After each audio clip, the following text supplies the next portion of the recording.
I would like to start my statement by picking up from the second last sentence of my last social media post. It's a statement from our national anthem. May we dwell in unity, peace, and liberty.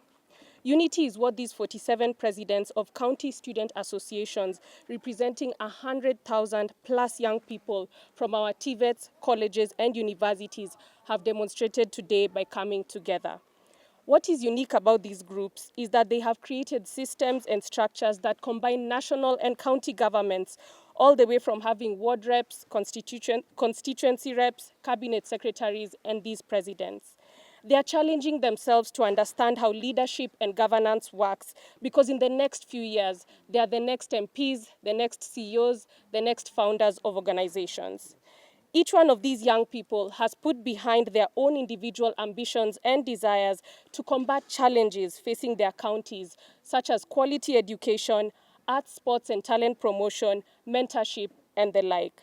They are organized and have come together with one accord, in common bond, united. I know this because I have interacted and worked with some of you for the past year or so, and I'm very proud of your achievements thus far. Peace is something that has been far from us in recent days. It is something that we are praying for and leading the front in attaining as young people. This is why we stand against the particular protests that have shown no leadership from young people, but rather a push from dark forces to create chaos in a country that we so love. Looted businesses and many days of operation lost for profit-making organizations and community-oriented companies are so disheartening. One of the ways out of poverty is entrepreneurship and business, something we're encouraging our young people to engage in, and something we have to strongly safeguard.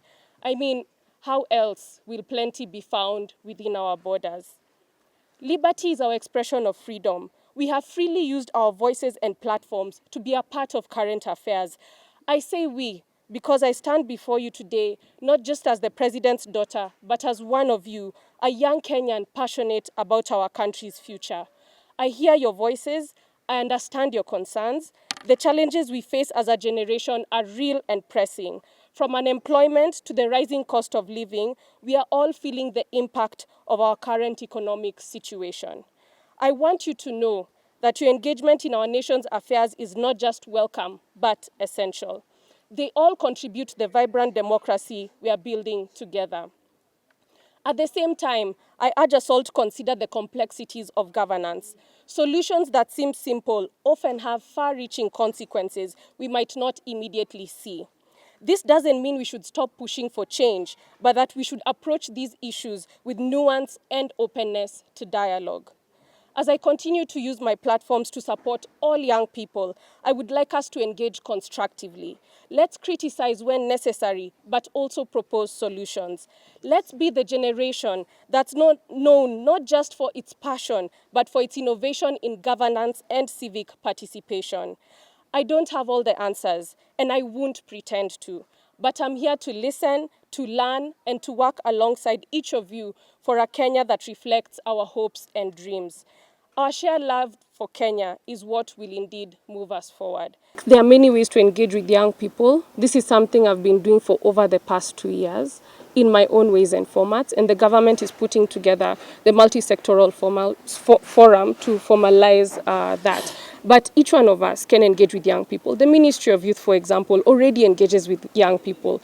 I throw a question back to you. Why aren't we already acknowledging those who are working with the young people, the various organizations, platforms such as the county associations? They've been working in the back end. Yes. And now is when things are coming to the front, that there are various people who've been pushing for young people. So this is not something new, and it's not a current phenomenon, but it's something that has already been happening.